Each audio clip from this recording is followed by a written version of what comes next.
श्री गणेशाय नमः। ओम बृहस्पतये नमः। जय श्री हरि। प्रिय श्रोताओं, स्वागत है आपका हमारे चैनल पर। आज हम सुनेंगे बृहस्पतिवार व्रत की पावन कथा, जिसका श्रद्धा पूर्वक श्रवण करने से मन को शांति और भगवान का आशीर्वाद प्राप्त होता है। तो आइए सच्चे मन से भगवान विष्णु और देवगुरु बृहस्पति का स्मरण करते हुए कथा का शुभारंभ करते हैं। एक समय की बात है कि भारतवर्ष में एक राजा राज्य करता था। वह बड़ा ही प्रतापी और दानी था। वह नित्य प्रतिदिन मंदिर दर्शन करने जाता था। वह ब्राह्मण और गुरु की सेवा किया करता था। उसके दरवाजे से कोई भी निराश होकर नहीं लौटता तथा वह प्रत्येक गुरुवार को व्रत रखता एवं पूजन करता था। हर एक दिन गरीबों की सहायता करता था, परंतु यह सब बातें उसकी रानी को अच्छी नहीं लगती थी। वह न तो व्रत करती और न किसी को एक दमड़ी दान तक देती थी तथा राजा से ऐसा करने को मना भी किया करती थी। एक समय की बात है कि राजा तो शिकार खेलने वन को गए थे। महल में रानी और दासी थी। उस समय गुरु बृहस्पति देव एक साधु का रूप धारण कर राजा के दरबार पर भिक्षा मांगने आए तथा भिक्षा मांगी तो रानी कहने लगी, हे साधु महाराज, मैं इस दान और पुण्य से तंग आ गई हूँ। मेरे से तो घर का कार्य समाप्त नहीं होता। इस कार्य के लिए तो मेरे पतिदेव ही बहुत हैं। अब आप इस प्रकार की कृपा करें कि वह सब धन नष्ट हो जावे तथा मैं आराम से रह सकूं। साधु बोले, हे देवी, तुम तो बड़ी विचित्र हो। संतान और धन से कोई दुखी नहीं होता है, इसको सभी चाहते हैं। पापी भी पुत्र धन की इच्छा करता है। यदि आपके पास अधिक धन है तो भूखे मनुष्यों को भोजन कराओ, प्याऊ लगवाओ, ब्राह्मण को दान दो, धर्मशाला बनवाओ, कुआं, तालाब, बावड़ी, बाग बगीचे आदि के निर्माण करवाओ, निर्धन मनुष्यों की सहायता करो तथा कुंवारी कन्याओं का विवाह करवाओ और अनेक यज्ञ आदि धर्म कर्म करो। इस प्रकार के कर्मों से आपका कुल और आपका नाम परलोक में सार्थक हो एवं स्वर्ग की प्राप्ति होगी। परंतु वह रानी इन बातों से खुश नहीं हुई। वह बोली, हे साधु महाराज, मुझे ऐसे धन की भी आवश्यकता नहीं जिसको और मनुष्यों को दान दूं तथा जिसको रखने उठाने में मेरा समय भी बर्बाद हो जावे। साधु ने कहा, हे देवी, तुम्हारी ऐसी इच्छा है तो ऐसा ही होगा। मैं तुम्हें बताता हूँ, वैसा ही करना। बृहस्पतिवार के दिन घर को गोबर से लीपना, केसों को धोते समय स्नान करना, राजा से कहना वह हजामत करवाए, भोजन में मांस मदिरा खाना, कपड़े धोबी को के यहाँ धुलने को देना। इस प्रकार 7 बृहस्पतिवार करने से तुम्हारा सब धन नष्ट हो जाएगा। ऐसा कहकर वह साधु महाराज वहाँ से अंतर ध्यान हो गए। रानी ने साधु के कहने के अनुसार वैसा ही किया। 3 बृहस्पतिवार ही बीते थे कि उसका समस्त धन नष्ट हो गया और भोजन के लिए दोनों समय तरसने लगे, सांसारिक भोगों से दुखी रहने लगे। तब वह राजा रानी से कहने लगा कि रानी, तुम यहाँ पर रहो, मैं दूसरे देश को जाऊं, क्योंकि वहाँ पर मुझे सभी मनुष्य जानते हैं, इसलिए कोई कार्य भी नहीं कर सकता। देश चोरी परदेश से भीख बराबर है। ऐसा कहकर राजा परदेश चला गया। वहाँ वह जंगल को जाता और लकड़ी काट कर लाता और शहर में बेचता। इस तरह जीवन व्यतीत करने लगा। इधर राजा के घर रानी और दासी दुखी रहने लगी। किसी दिन भोजन मिलता और किसी दिन जल पीकर ही रहना पड़ता। एक समय रानी और दासी को 7 रोज बिना भोजन के व्यतीत हो गए।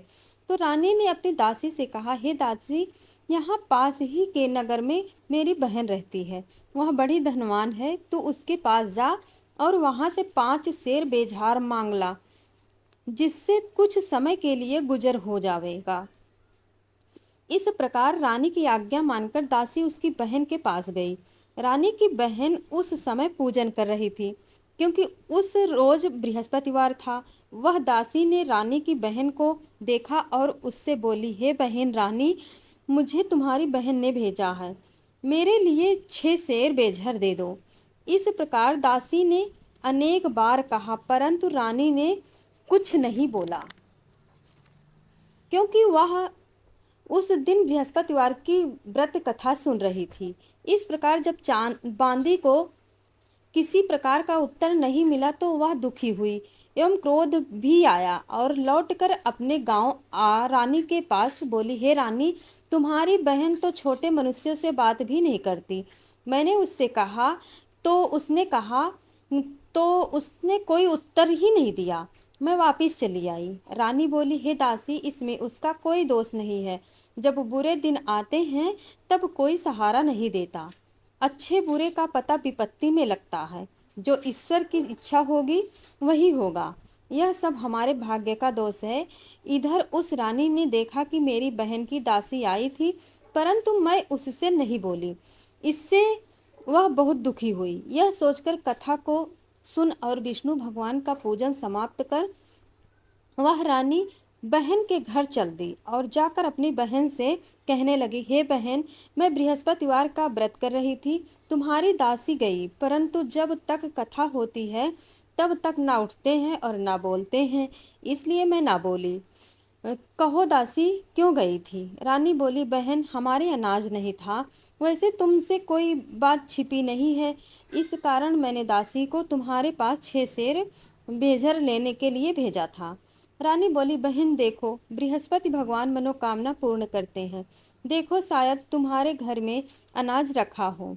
इस प्रकार का वचन जब रानी ने सुना तो अंदर गई और वहाँ उससे घड़ा बेझर का भरा मिल गया।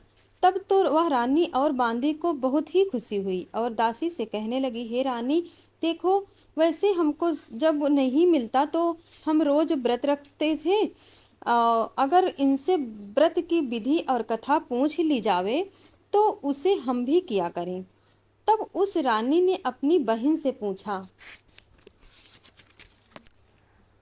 कि हे बहन, बृहस्पतिवार के व्रत की कथा कहते हैं तथा वह व्रत कैसे करना चाहिए? रानी को बहन ने कहा, गुरुवार के व्रत में चने की दाल मुनक्कों से विष्णु भगवान की केले की जड़ में पूजन करें तथा दीपक जलावें, पीले भोजन करें। इस प्रकार करने से गुरु भगवान प्रसन्न होते हैं, अन्य पुत्र धन देते हैं, मनोकामना पूर्ण करते हैं। इस प्रकार रानी और दासी दोनों ने निश्चय किया कि बृहस्पति भगवान का पूजन जरूर करेंगे। 7 रोज बाद जब बृहस्पतिवार आया तो उन्होंने व्रत गुड़ साल में जाकर चना व गुड़ बिन लाई तथा उसकी दाल से केले की जड़ को तथा विष्णु भगवान का पूजन किया। अब भोजन पीला कहाँ से आवे? बेचारी बड़ी दुखी थी, परंतु उन्होंने व्रत किया था, इस कारण गुरु भगवान प्रसन्न थे। 2 थालों में सुंदर पीले भोजन लेकर आए और दासी भोजन पाकर बड़ी प्रसन्न हुई और रानी ने बोली, चलो रानी जी, भोजन कर लो। रानी को इस विषय में कुछ पता नहीं था, इसलिए वह दासी से बोली, तू ही भोजन कर, क्योंकि तू हमारी व्यर्थ में हंसी उड़ाती है। दासी बोली, एक महात्मा भोजन दे गया है। रानी कहने लगी, वह भोजन तेरे ही लिए दे गया है, तू ही भोजन कर। दासी ने कहा, वह महात्मा हम दोनों के लिए 2 थालों में भोजन दे गया है, इसलिए हम और तुम दोनों ही साथ साथ भोजन करेंगे। इस प्रकार रानी और बांदी दोनों ने गुरु भगवान को नमस्कार कर भोजन प्रारंभ किया तथा अब वे प्रत्येक बृहस्पतिवार को भगवान का व्रत और विष्णु भगवान का पूजन करने लगी। बृहस्पति भगवान की कृपा से फिर रानी और दासी के पास धन हो गया। रानी फिर उस प्रकार आलस करने लगी। तब दासी बोली, देखो रानी, तुम पहले इस प्रकार आलस्य करती थी, तुम्हें धन के रखने में कष्ट होता था, इस कारण सभी धन नष्ट हो गया। अब गुरु भगवान की कृपा से धन मिला है तो तुम्हें आलस्य होता है। बड़ी मुसीबतों के बाद हमने यह धन पाया है, इसलिए हमें दान पुण्य करना चाहिए तथा भूखे मनुष्यों को भोजन कराओ, प्याऊ लगवाओ, ब्राह्मणों को दान दो, कुआं, तालाब, बावड़ी आदि का निर्माण करो, मंदिर पाठशाला बनवाकर दान करो, कुंवारी कन्याओं का विवाह करवाओ, पितर प्रसन्न होंगे। तब रानी ने इसी प्रकार कर्म करने प्रारंभ किए तो काफी यश फैलने लगा। एक दिन रानी और दासी विचार करने लगी, न जाने राजा किस प्रकार से होंगे, उनकी कोई खबर नहीं है। गुरु भगवान से उन्होंने प्रार्थना की और भगवान ने रात्रि में राजा को स्वप्न में कहा, हे राजा, उठ, तेरी रानी तुझको याद कर रही है, अपने देश को जा। राजा प्रातःकाल उठकर और विचार करने लगा कि स्त्री जाति खाने और पहनने की होती हैं, पर भगवान की आज्ञा मानकर वह अपने नगर के लिए चलने को तैयार हुआ। इससे पूर्व राजा परदेश में प्रतिदिन जंगल में से लकड़ी बीनकर लाता था। उन्हें शहर बेचकर अपनी दुखी जीवन को बड़ी कठिनता से व्यतीत करता था। एक दिन राजा दुखी हो अपनी पुरानी बातों को याद करने लगा। तब उस जंगल में से देव एक साधु का रूप धारण करके आ गए और राजा के पास आकर बोले, हे लकड़हारे, तुम इस सुनसान जंगल में किस चिंता में बैठे हो, मुझको बतलाओ। यह सुनकर राजा के नेत्रों में जल भर आया और साधु को वंदना कर बोले, हे प्रभु, आप सब कुछ जानते हो। इतना कहकर साधु को अपनी संपूर्ण कहानी सुनाई। महात्मा दयालु होते हैं। उससे बोले, हे राजा, तुम्हारी स्त्री ने बृहस्पति देव का अपराध किया है, जिस कारण तुम्हारी यह दशा हुई है। अब तुम किसी प्रकार की चिंता मत करो, भगवान तुम्हें पहले से अधिक धन देगा। ले देखो, तुम्हारी स्त्री ने भी गुरुवार का व्रत प्रारंभ कर दिया है और तुम मेरा कहना मानकर बृहस्पतिवार को व्रत करके चने की दाल गुड़ जल के लोटे में डालकर केले का पूजन करो, फिर कथा कहो और सुनो। भगवान तेरी हर मनोकामना को पूर्ण करेगा। साधु को प्रसन्न देखकर बोला, हे प्रभु, मुझे लकड़ी बेचकर इतना पैसा नहीं मिलता जिससे भोजन करने के उपरांत कुछ बचा सकूं। मैंने रात्रि में अपनी रानी को व्याकुल देखा है। मेरे पास कुछ भी नहीं जिससे उसकी खबर तो मंगा सकूं। फिर मैं कौन सी कहानी कहूँ, यह मुझको कुछ भी मालूम नहीं है। साधु ने कहा, हे राजा, तुम किसी बात की चिंता मत करो। बृहस्पतिवार के दिन तुम रोजाना की तरह लकड़ियाँ लेकर शहर को जाओ। तुम्हें रोज से दुगना धन प्राप्त होगा, जिससे तुम भली भांति भोजन कर लोगे तथा बृहस्पति देव की पूजा का सामान भी आ जावेगा। और बृहस्पति, प्राचीन काल में एक ब्राह्मण रहता था। वह बहुत निर्धन था। उसके कोई भी संतान नहीं थी। उसकी स्त्री बहुत मलिनता के साथ रहती थी। वह स्नान न करती, किसी देवता का पूजन न करती, प्रातःकाल उठते ही सर्वप्रथम भोजन करती, बाद में कोई अन्य कार्य करती थी।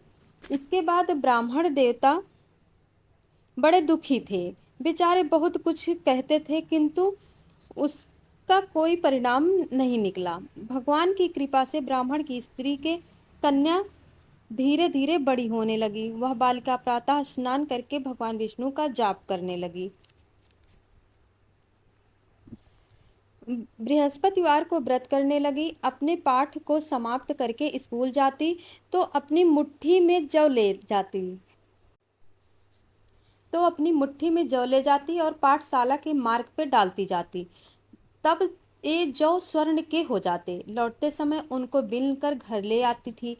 एक दिन वह बालिका सूप में उन सोने के जौ को साफ कर रही थी, तो उसके पिता ने देख लिया और कहा, हे बेटी, सोने के जौ को फटकने के लिए सोने का सूप होना चाहिए। दूसरे दिन गुरुवार था। इस कन्या ने व्रत रखा और बृहस्पति देव से प्रार्थना करके कहा, हे प्रभु, मैंने आपकी पूजा सच्चे मन से की हो तो मेरे लिए सोने का सूप दे दो। बृहस्पति देव ने उसकी प्रार्थना स्वीकार कर ली। रोजाना की तरह वह कन्या जौ फैलाती हुई जाने लगी। जब लौटकर जौ बीन रही थी तो बृहस्पति देव की कृपा से सोने का सूप मिला।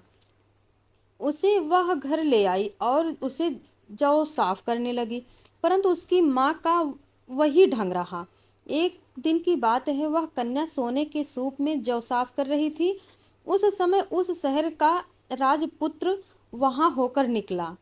इस कन्या के रूप और कार्य को देखकर मोहित हो गया तथा अपने घर आकर भोजन तथा जल त्याग कर उदास ही लेट गया।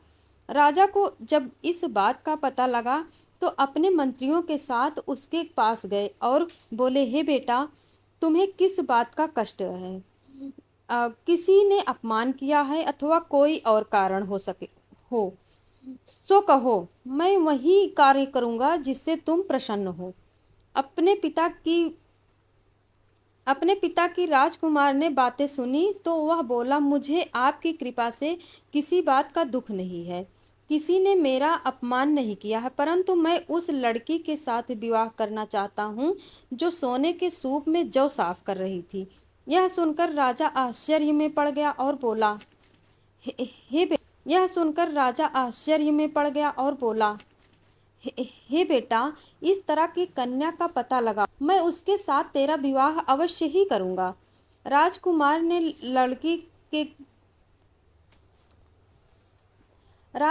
ने लड़की के घर का पता लगाया। तब मंत्री उस लड़की के घर गए और ब्राह्मण देवता को सभी हाल बतलाया। ब्राह्मण देवता राजकुमार के साथ अपनी कन्या का विवाह करने के लिए तैयार हो गए तथा विधि के अनुसार ब्राह्मण की कन्या का विवाह राजकुमार के साथ हो गया। कन्या के घर से गरीबी का निवास हो गया। अब भोजन के लिए भी अन्न बड़ी मुश्किल से मिलता था। एक दिन दुखी होकर ब्राह्मण देवता अपनी पुत्री के पास गए। बेटी ने पिता की दुखी अवस्था को देखा, तब अपनी माँ का हाल पूछा। तत्पश्चात ब्राह्मण का कुछ समय सुखपूर्वक व्यतीत हुआ। कुछ दिन बाद फिर वही हाल हो गया। ब्राह्मण फिर अपनी कन्या के यहाँ गया और सभी हाल कहा तो लड़की बोली, हे पिताजी, आप माता जी को यहाँ लिवा लाओ, मैं उसे विधि बता दूंगी जिससे गरीबी दूर हो जाए। वह ब्राह्मण देवता अपनी स्त्री को लेकर पहुँचे तो पुत्री अपनी माँ को समझाने लगी, हे माँ, तुम प्रातः काल उठकर प्रथम स्नान आदि करके विष्णु भगवान का पूजन करो तो सब दरिद्रता दूर हो जाएगी। परंतु उसकी माँ ने एक भी बात नहीं मानी और प्रातः काल उठकर अपनी पुत्री व बच्चों की जूठन को खा लिया है। एक दिन उसकी पुत्री को भी बहुत गुस्सा आया और एक रात कोठरी से सभी सामान निकाल दिया और एक रात अपनी माँ को उसमें बंद कर दिया। प्रातःकाल उसमें से निकाल तथा स्नान आदि करा के पाठ करवाया तो उसकी माँ की बुद्धि ठीक हो गई और फिर प्रत्येक बृहस्पतिवार को व्रत रखने लगी। इस व्रत के प्रभाव से उसकी माँ भी बहुत ही धनवान तथा पुत्रवती हो गई और बृहस्पति देव जी के प्रभाव से स्वर्ग को प्राप्ति हुई तथा वह ब्राह्मण भी सुखपूर्वक इस लोक के सुख भोगकर स्वर्ग को प्राप्त हो गए। इस तरह कहानी कहकर साधु देवता वहां से लोप हो गए। धीरे धीरे समय व्यतीत होने लगा। फिर वही बृहस्पतिवार का दिन आया। राजा जंगल से लकड़ी काटकर किसी शहर में बेचने गया। उसे उस दिन से अधिक पैसा मिला। राजा ने चना गुड़ आदि लाकर गुरुवार का व्रत किया। उस दिन से उसे सभी क्लेश दूर हुए। परंतु जब दोबारा गुरुवार का दिन आया तो बृहस्पतिवार का व्रत करना भूल गया। इस कारण बृहस्पति भगवान नाराज हो गए। उस दिन उस नगर के राजा ने विशाल यज्ञ का आयोजन किया तथा शहर में यह घोषणा करा दी कि कोई भी मनुष्य अपने घर भोजन न बनावे, समस्त जनता मेरे यहाँ भोजन करने आवे। इस आज्ञा को जो न मानेगा उसके लिए फांसी की सजा दी जाएगी। इस तरह की घोषणा संपूर्ण नगर में करवा दी गई। राजा की आज्ञा अनुसार शहर के सभी लोग भोजन करने गए, लेकिन लकड़हारा नहीं पहुंचा। राजा के कर्मचारी उसको अपने साथ ले जाकर भोजन करा रहे थे। रानी की दृष्टि उस खूंटी पर पड़ी जिस पर उसका हार लटका हुआ था। वह वहां पर दिखाई नहीं दिया। रानी ने निश्चय किया कि मेरा हार मनुष्य ने चुरा लिया है।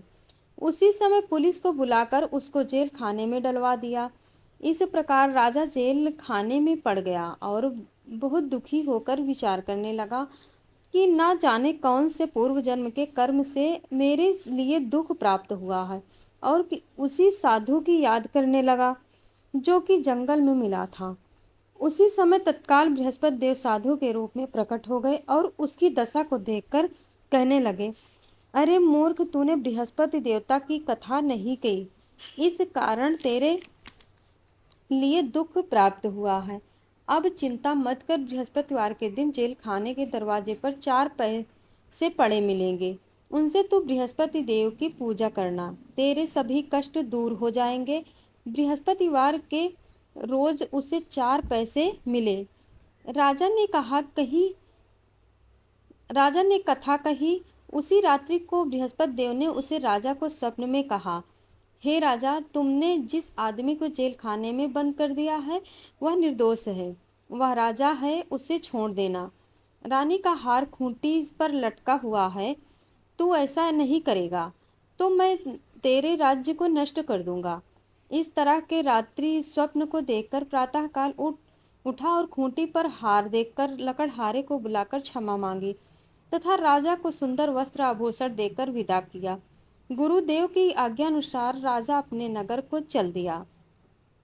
राजा जब नगर के निकट पहुंचा तो उसे बड़ा ही आश्चर्य हुआ। नगर में पहले से अधिक बाग, तालाब और कुएं तथा बहुत सी धर्मशालाएं और मंदिर पुता था। राजा ने पूछा कि यह सब किसका बाग और धर्मशाला है। तब नगर के सब लोग कहने लगे, यह सब रानी और बांदी के हैं। तो राजा को आश्चर्य हुआ और गुस्सा भी आया। जब रानी ने यह खबर सुनी कि राजा आ रहे हैं तो उसने बांदी से कहा कि हे दासी, देख राजा हमको कितनी बुरी हालत में छोड़ गए थे, वह हमारी ऐसी हालत देखकर लौट ना जाएं, इसलिए तू दरवाजे पर खड़ी हो जा। आज्ञा अनुसार दासी दरवाजे पर खड़ी हो गई। जब राजा आए तो उन्हें अपने साथ लिवा लाई। तब राजा ने क्रोध करके अपनी तलवार निकाली और पूछने लगे, यह बताओ कि यह धन तुम्हें कैसे प्राप्त हुआ है। तब रानी ने कहा, हमें यह धन बृहस्पति देव के इस व्रत के प्रभाव से प्राप्त हुआ है। राजा ने निश्चय किया कि 7 रोज बाद जो सभी बृहस्पति देव का पूजन करते हैं, परंतु मैं रोजाना दिन में 3 बार कहानी कहा करूँगा तथा रोज व्रत किया करूँगा। अब हर समय राजा के दुपट्टे में चने की दाल बंधी रहती तथा 3 बार कहानी कहता। एक रोज राजा ने विचार किया कि चलो अपनी बहन के यहाँ हो आवें। इस तरह निश्चय कर राजा घोड़े पर सवार हो अपनी बहन के यहाँ को चलने लगा। मार्ग में उसने देखा कि कुछ आदमी एक मुर्दे को लिए जा रहे हैं।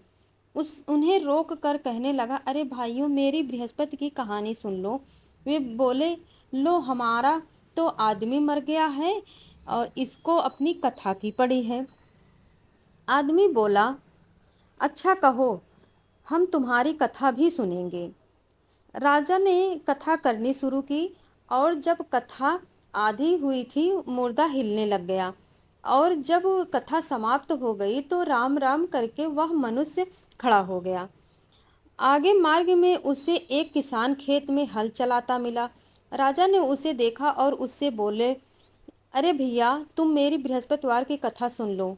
किसान बोला, जब तक मैं तेरी कथा सुनूंगा तब तक 4 हरैया जोत लूँगा। जा अपनी कथा और को सुना। इस तरह राजा आगे चलने लगा। राजा के हटते ही बैल पछाड़ खाकर गिर गए। तब वो उसके पेट में बहुत जोर से दर्द होने लगा। उस समय उसकी माँ रोटी लेकर आई। उसने जब देखा तो अपने पुत्र से सब हाल पूछा और बेटे ने सभी हाल कह दिया। तो बुढ़िया दौड़ी दौड़ी उस घुड़सवार के पास गई और उससे बोली, मैं तेरी कथा सुनूंगी, तू अपनी कथा मेरे खेत पर ही चलकर कहना। राजा ने बुढ़िया के खेत पर जाकर कथा कही, जिसके सुनते ही वह बैल खड़े हुए तथा किसान के पेट का दर्द ठीक हो गया। राजा अपनी बहन के यहाँ पहुँच गया। भाई ने बहन की खूब स्वागत की। बहन ने भाई की खूब स्वागत की। दूसरे रोज प्रातःकाल राजा तो वह देखने लगा कि सब लोग भोजन कर रहे हैं। राजा ने अपनी बहन से कहा कि ऐसा कोई मनुष्य है जिसने भोजन ना किया हो। मेरी बृहस्पतिवार की कथा सुनते बहन बोली, हे भैया, यह देश ऐसा ही है। पहले यहाँ लोग भोजन करते हैं, बाद में अन्य काम करते हैं। अगर कोई पड़ोस में हो तो देख आऊं। वह ऐसा कहकर देखने चली गई, परंतु उसे कोई ऐसा व्यक्ति नहीं मिला जिसने भोजन ना किया हो। अतः वह एक कुम्हार के घर गई जिसका लड़का बीमार था। ऐसा मालूम हुआ कि उनके यहाँ 3 रोज से किसी ने भोजन नहीं किया है। रानी ने अपने भैया की कथा सुनने के लिए कुम्हार से कहा। वह तैयार हो गया। राजा ने जाकर बृहस्पतिवार की कथा कही, जिसको सुनकर उसका लड़का ठीक हो गया। अब तो राजा को प्रसन्नता होने लगी। एक रोज राजा ने अपनी बहन से कहा कि हे बहन, हम अपने देश जाएंगे, तुम भी तैयार हो जाओ। राजा की बहन ने अपनी सास से कहा। सास बोली, हाँ चली जा, परंतु अपने लड़कों को मत ले जाना, क्योंकि तेरे भाई की कोई औलाद नहीं है। बहन ने अपने भैया से कहा, हे भैया, मैं तो चलूंगी, परंतु कोई बालक नहीं जाएगा। राजा बोला, जब कोई बालक नहीं जाएगा तब तुम ही क्या करोगी। बड़े दुखी मन से राजा अपने नगर को लौट आया। राजा ने अपने नगर को लौट गया। राजा ने अपनी रानी से कहा, हम निर्वंशी राजा हैं, हमारा मुंह देखने का धर्म नहीं है और कुछ भोजन आदि नहीं किया। रानी बोली, हे प्रभु, बृहस्पति देव ने हमें सब कुछ दिया है, हमें संतान अवश्य देंगे। उसी रात को बृहस्पति देव ने राजा के से स्वप्न में कहा, हे राजा, उठ, सभी सोच को त्याग दे, तेरी रानी गर्भ से है। राजा को यह बात सुनकर बड़ी खुशी हुई। 9वें महीने में उसके गर्भ से एक सुंदर पुत्र पैदा हुआ। तब राजा बोला, हे रानी, स्त्री बिना भोजन के रह सकती है, बिना कहे नहीं रह सकती। जब मेरी बहन आवे तुम उससे कुछ कहना मत। रानी ने सुनकर हाँ कर दिया। जब राजा की बहन ने यह शुभ समाचार सुना तो वह बहुत खुश हुई तथा बधाई लेकर अपने भाई के यहाँ आई। तब रानी ने कहा, घोड़ा चढ़कर तो नहीं आई, गधा चढ़ी आई। राजा की बहन बोली, भाभी, मैं इस प्रकार न कहती तो तुम्हें औलाद मिलती। बृहस्पति देव ऐसे ही हैं, जैसी जिसके मन में कामनाएं हैं सभी को पूर्ण करते हैं। जो सद्भावना पूर्वक बृहस्पतिवार का व्रत करता है एवं कथा पढ़ता है अथवा सुनता है और दूसरों को सुनाता है, बृहस्पति देव उसकी सभी मनोकामना पूर्ण करते हैं। बृहस्पति भगवान उनकी सदैव रक्षा करते हैं। संसार में सद्भावना से भगवान का पूजन व्रत सच्चे हृदय से करते हैं तो उनकी सभी मनोकामनाएं पूर्ण होती है। जैसी सच्ची भावना से रानी और राजा ने उनकी कथा का गुणगान किया तो उनकी सभी इच्छाएं बृहस्पति देव ने पूर्ण की थी। इसलिए सब कथा सुनने के बाद प्रसाद लेकर जाना चाहिए। हृदय से उनका मनन करते हुए जयकार बोलना चाहिए। बोलो बृहस्पति देव की जय, विष्णु भगवान की जय।